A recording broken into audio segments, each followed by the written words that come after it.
This is the second video in the Consign ITX series. First we're going to log back in. We're using the default values of admin. For this video we're going to show you how to define your consignors. So we're going to click the Consignor button. The Consignor Central form comes up and you can see over on the left side, this is where all of your consignors and their balance owed will be listed, and you can use the drop down box to view all consignors, only active consignors, inactive consignors, or consignors with balances. Quite a handy feature when you get several hundred consignors in here. Across the top you see add new consignor, add consignor items, and payment management. This is self-explanatory. You'd click this button to add a new consignor, so we'll go ahead and do that. Okay, first we're going to enter the consignor's name. We'll use John Doe, and you can just use your tab key, it's faster. If they have a company name, you can enter it there normally they won't. John Doe, and their phone number. Plenty space for additional phone numbers, fax, contact information, an email address, which is handy to have,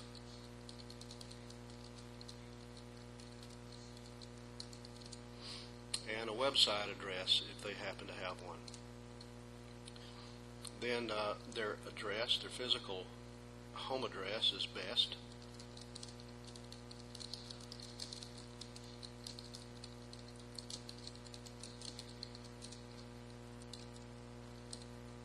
Okay. By default, the consignor is active checkbox is checked. Now, a lot of people forget this tab right here, consignment terms. You want to make sure you check this. By default, and when I say default I mean the values that you set up in company in our last video are going to appear here.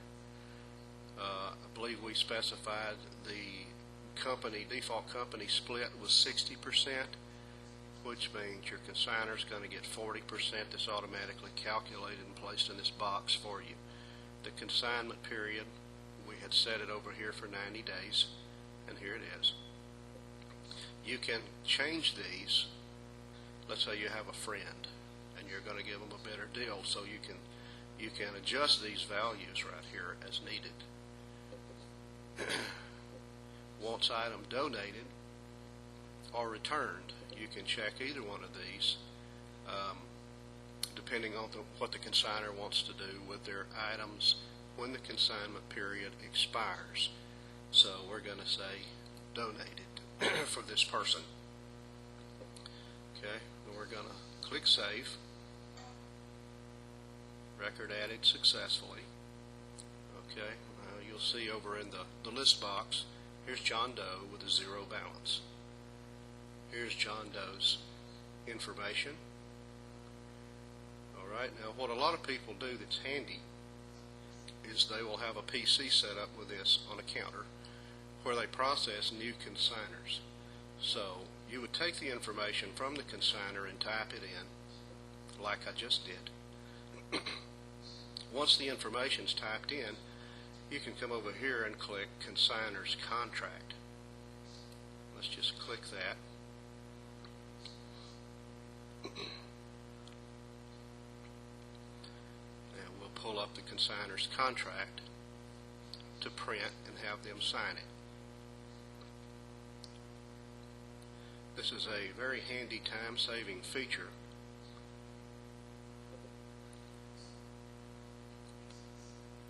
To use. Okay, here's the print preview box, so I'm going to expand that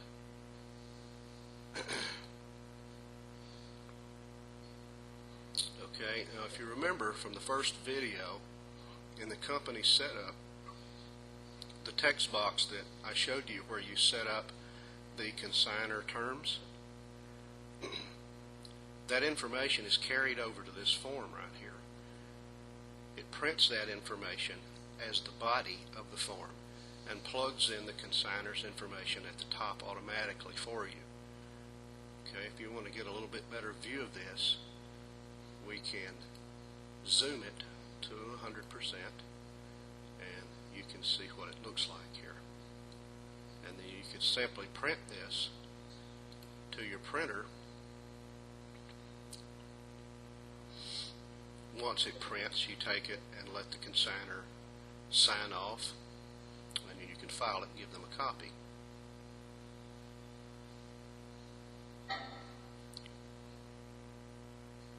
Okay. Unfortunately, I do not have a printer connected to this system, so I got the print error. But you get the idea. Okay. Now we're going to add a consignor item. So we'll click Add Consignor Items, click the drop-down box, and select the consignor. In this case, it's the same consignor, John Doe. All right, let's say the consignor brought in furniture. Category, leather chairs. Brand, lane. Tag color you printed was, or you're going to print, will be white. Description, recliner. Size would be none. Color, brown.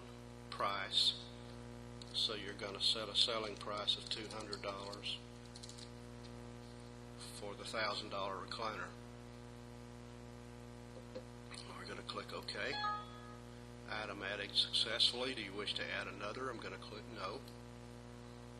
And here is the item that belongs to John Doe. As you can see in the transaction box at the bottom is the item number. This is the number that will be on the barcode label. Or if you do the tags manually, you should write that item number on that tag. Recliner, brand, lane, status in stock.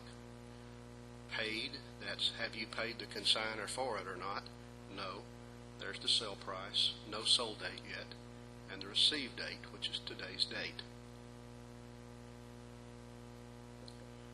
Okay, so we're going to stop right here and take a break and continue with the third series on the item panel, which is here.